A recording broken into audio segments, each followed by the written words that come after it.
గుణపాఠం నేర్పుతుంది అంటున్నాను. పాకిస్తాన్కి ఒక మంచి గుణపాఠం అంటున్నాను. Okay, right. వెంకరెడ్డి గారు, ఏదైతే ఇప్పుడు రామ్మోహన్ గారు చెప్పినట్టు ఈ 5 లక్షల మంది యువతులు ఎవరైతే వారు పౌరసత్వాన్ని తీసుకోవాలి తప్పించి వాళ్ళు స్లీపర్ సెల్స్గా కాదు అంటున్నారు. ఇంకోటి భారత్ కూడా ఈ యొక్క భారత్లో ఉన్నటువంటి లంచగొండితనంతో వాళ్ళకు ఈ రకమైనటువంటి తప్పుడు పత్రాలు కూడా వస్తున్నాయి అంటున్నారు. దీన్ని మీరు ఎట్లా చూస్తారు? ఎందుకంటే గత 10 సంవత్సరాలుగా మీ పార్టీ సెంట్రల్లో అధికారంలో ఉంది, మీరే పర్యవేక్షిస్తున్నారు. అయినప్పటికీ కూడా వచ్చే వాళ్ళు వస్తున్నారు, చెడబడే వాళ్ళు చెడబడుతున్నారు, రోహింగ్యాలు వస్తున్నారు. దీనికి కారణకులు ఎవరంటారు? దీని వెనుక ఎవరి నిఘా వైఫల్యం ఉందంటారు? ముందుగా మీకు అలాగే 4Sight ప్రేక్షకులకి, రామ్మోహన్ రావు గారికి, శేష్ వారికి నమస్కారం. ఇక్కడ చూస్తే ఇప్పుడు ఏప్రిల్లో ఏదైతే పహల్గామ్ దాడి తర్వాత మనకు ఒక్కొక్కటి బయటపడతా ఉన్నాయి. ఇప్పుడు ఏం చేయాలి, దేశ రక్షణ కోసం ఏం చేయాలి, దేశాన్ని రక్షించుకోవాలంటే మనం ఏం చేయాలి.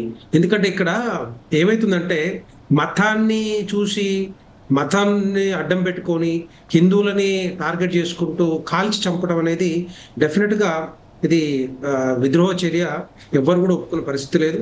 ఇక్కడున్న ముస్లిమ్స్ కానీ, హిందూస్ కానీ, అన్ని మతాల వాళ్ళు కానీ ఒకతాటికి పోయి వచ్చి ఎట్టి పరిస్థితుల్లో పాకిస్తాన్ చేసే విద్రోహ చర్యలు ఏవైతున్నాయో పెంచి పోషిస్తూ ఉందో అందరూ ఖండిస్తూ ఉన్నారు. సో దాంట్లో భాగంగా ఇప్పుడు ఈరోజు చర్చ ఏంటంటే పాకిస్తాన్ మెన్ ఇండియన్ మహిళల్ని చేసుకోవటం, పెళ్లి చేసుకోవటం, దాని తర్వాత అదే మహిళలు ఇక్కడే ఉండిపోవటం, పిల్లల్ని కనటం, తర్వాత ఇక్కడ ఏవైతే భారతదేశంలో ఉన్న పథకాలు ఏవైతే ఉన్నాయో ఆ పథకాలన్నీ కూడా వాళ్ళు వాడుకోవటం. ఇప్పుడు మనకే లేకుండా మన దేశంలో ఉన్న వాళ్ళకే సరిపోవట్లేవని మనం అనుకుంటుంటే, అలాంటిది మరి ఒకసారి పెళ్లి చేసుకుంటే ఎక్కడ ఉండాలి వాళ్ళు? పాకిస్తాన్కి వెళ్ళిపోవాలి, పాకిస్తాన్ పౌరసత్వం తీసుకోవాలి. మరి ఇక్కడేం పని వాళ్ళకి? నాకు అర్థం కావట్లేదు. ఎందుకుంటున్నారు? ఇప్పుడు పాకిస్తాన్ కోడలుగా అయినప్పుడు పాకిస్తాన్కి వెళ్ళిపోవాలి, ఇక్కడే వండుకుంటూ ఇక్కడే పిల్లలు కనుక్కుంటూ ఆ పాకిస్తాన్ ఇది మెన్ అయితేనేమో పోయి వస్తుంటారు. ఇదేం నాకు అర్థం కావట్లేదు. డెఫినెట్గా వాళ్ళని ఇక్కడి నుంచి పంపించాల్సిందే. ఇక్కడ ఉండాల్సిన అర్హత లేదు. చెప్పాలంటే ఒక్కసారి పెళ్లి చేసుకున్న తర్వాత వాళ్ళ పాస్పోర్ట్ క్యాన్సిల్ చేయాలి, వాళ్ళని ఇమ్మీడియట్గా డిపోర్ట్ చేయాలి, ఇమ్మీడియట్గా పంపించాల్సిన బాధ్యత ఉంటుంది. ఎందుకంటే ఒక ఎగ్జాంపుల్ ఏంటంటే ఒక సిఆర్పిఎఫ్ జవాన్ మునీర్ అహ్మద్ అనుకుంటా ఆయన పేరు.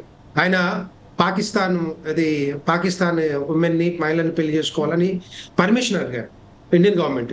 అప్పుడు ఏం చెప్పారు ఇండియన్ గవర్నమెంట్? వద్దొద్దు, పర్మిషన్ ఇవ్వము, చేసుకోవద్దు అని చెప్తే ఆయన వాట్సాప్లో పెళ్లి చేసుకున్నాడు.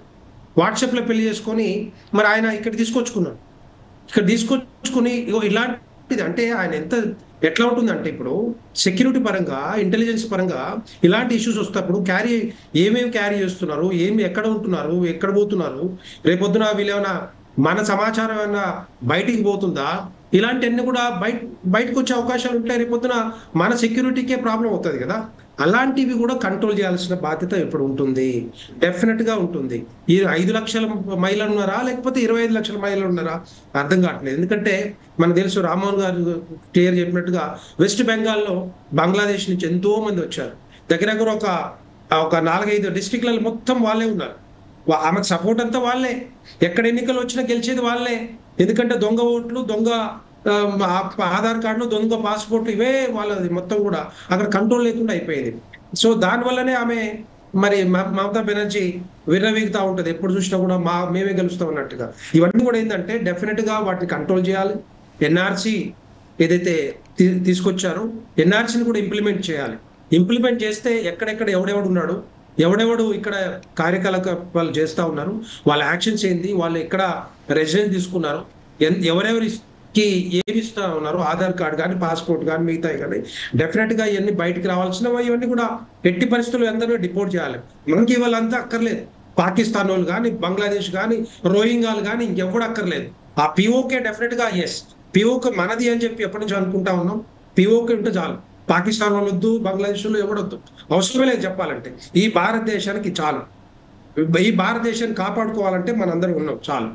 సో ఎవరు అయితే భారతదేశం నా జన్మభూమి, భారత మాత నా జన్మ తల్లి, తర్వాత ఈ గడ్డ మీద తినుకుంటూ, ఈ గడ్డ మీద నీళ్లు తాగుకుంటూ, ఈ గడ్డ నాది అంటోళ్ళు ఉండొచ్చు. ఇక్కడ లేదు పాకిస్తాన్ జిందాబాద్ అంటే పాకిస్తాన్ జెండా ఎగిరేసిన వాళ్ళు మొత్తం కూడా టోటల్గా వెళ్ళిపోవాలి ఇక్కడ నుంచి. అవసరమే లేదు, ఇక్కడ మనకి అవసరమే లేదు. అక్కడ పాకిస్తాన్లో బతకవచ్చు. వాడికి ఈ అర్హత కూడా లేదు ఇక్కడ చెప్పాలంటే. అందుకని ఎందుకంటే మనం ఇక్కడ కాంప్రమైజ్ అవుతున్నామని కాబట్టే ఇక్కడ టార్గెట్ చేస్తూ ఉన్నారు. ఈ ఉగ్రవాద కార్యకలాపాలన్నీ కూడా జరిగేది ఎందుకు అనుకుంటున్నారు? ఇదంతా కూడా కాంప్రమైజ్డ్ పాలిటిక్స్ వల్ల.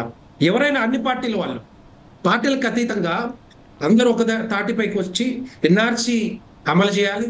అందరు ముఖ్యమంత్రులు కానీ అన్ని స్టేట్స్ కూడా ముందుకొచ్చి డెఫినెట్గా అమలు చేయాలి. ఇక్కడ అస్సాం ఆల్రెడీ స్టార్ట్ చేసింది. సో అలాంటిదే ఇక్కడ స్టార్ట్ చేసినప్పుడు లక్షల మంది బయటికి వెళ్ళాల్సిన అవసరం ఉంటుంది. ఇప్పుడు రోహింగ్యాలు కానీ, బంగ్లాదేశ్ కానీ, పాకిస్తాన్ కానీ లక్షల మంది వీళ్ళంతా కూడా బయటికి వెళ్ళగొట్టాల్సిన బాధ్యత తీసుకోవాల్సిందే. ఎందుకంటే వీళ్ళ వల్ల మనకు థ్రెట్ ఉంటుంది. రేపొద్దున మన ఇంటెలిజెన్స్ కానీ లేక మన సమాచారం అంతా కూడా బయటికి పోయే అవకాశం ఉంటుంది. ఈ 5 లక్షల మంది అంటున్నారు కదా, మరి 5 లక్షల మంది పోవడం రావడం ఎవరు ఏం క్యారీ చేస్తున్నారు ఏం తెలుసు మనకి? ఏ సమాచారాన్ని ఎక్కడ తీసుకుపోతున్నారో ఏం తెలుసు మనకి? సో ఇవంతా కూడా లీక్ అయ్యే అవకాశాలు ఉంటాయి. కాబట్టి గవర్నమెంట్ ఆఫ్ ఇండియా ఇమ్మీడియట్ గా అందరినీ డిపోర్ట్ చేయండి. ఎవరైతే పాకిస్తానీస్ ఇక్కడ ఉంటారో వాళ్ళు ఇమ్మీడియట్గా వెళ్ళిపోవాలి, ఇండియన్స్ ఇక్కడ రావాలని చెప్పి మనకి అది ఇష్యూ కూడా చేశారు. అవును వెంకటరెడ్డి గారు మీరు అన్నట్టుగా ఎవరైతే ఇక్కడ పెళ్లి చేసుకున్నారో అక్కడ వాళ్ళు వెళ్ళి వారి పౌరసత్వం తీసుకోవాలి, లేదంటే ఇక్కడ పౌరసత్వం తీసుకోవాలంటున్నారు. మీరు చెప్పిన దాని ప్రకారం చూస్తే గతంలో మనం హనీ ట్రాప్ కింద కొంతమంది అధికారులను కూడా ట్రాప్ చేసి మన రక్షణ వ్యవస్థకు సంబంధించినటువంటి ఆ వివరాలను సేకరించడం, పలు విషయాలు కూడా సేకరించడం, మనం పలు కేసులు కూడా చూసాం, ఆ అధికారులను అరెస్ట్ చేయడం కూడా చూసాం. అదే రకంగా ఇది కూడా మనం ఈ రకంగా ఇవి జరుగుతున్నాయని చెప్పి మనం భావించవచ్చా?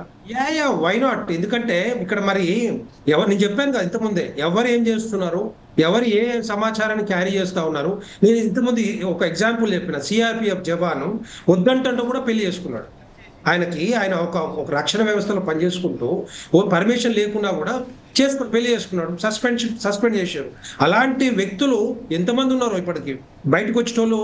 నేను అనేది ఏంటంటే ఎట్టి పరిస్థితుల్లో ఇవన్నీ కూడా కంట్రోల్ చేయాల్సిన అవసరం ఉంటుంది. సో ఇక్కడ హైదరాబాద్ లో కూడా బోలెడు మంది ఉన్నారు రోహింగ్యాలు. మరి బయటకు పోతుర్రా? గవర్నమెంట్ పట్టించుకుంటుందా? గవర్నమెంట్ పట్టించుకోవట్లేదు. వాళ్ళందరూ కూడా మరి రేపొద్దున మనకు థ్రెట్ కాదా? డెఫినెట్ గా థ్రెట్టే ఉంటారు వీళ్ళంతా ఏంటంటే ఇప్పుడు ఇక్కడ పిల్లలు కనుకుంటూ మరి ఒక్కరిద్దరిని అంటారా అంటే కాదు, 10-12 మందిని అంటారు. వాళ్ళందరికీ కూడా ఎవరు పోషించాలి? భారత ప్రభుత్వం పోషించాలా? మనం కష్టపడి మనం పన్నులు కట్టి వాళ్ళని పోషించాలా మనం? ఇది కరెక్ట్ కాదు కదా. మన భారత ప్రజలే ఎంతో మంది మరి చాలా మంది బాధపడతా ఉన్నారు. అలాంటి వాళ్ళకి ఇలాంటి పథకాలు అందాలు తప్పితే వాళ్ళకి కాదు అని చెప్పి. ఎందుకంటే పాకిస్తాన్లో తిండి లేదు, ఇప్పుడు నీళ్లు కూడా ఉండవు. రేపొద్దున సింధు నది జలాలు ఏదైతే ఒప్పందం రద్దు చేసుకున్నారో డెఫినెట్ గా ఆ నీళ్లు తాగడానికి కూడా నీళ్లు ఉండవు. ఆ జీడిపి కూడా పడిపోయే అవకాశాలు ఉంటాయి. ఆ 70% ఏదో వాటర్ ఆ పంజాబ్ ప్రావిన్స్ లో వస్తా ఉందో అది కూడా డెఫినెట్ గా ఎడారిగా మారే పరిస్థితి ఉంది. రైట్ వెంకటరెడ్డి గారు, నేను మీ దగ్గరికి మళ్ళీ వస్తాను. శేషు గారు, ఇప్పుడు రామ్మోహన్ గారు చెప్పినట్టు అలాగే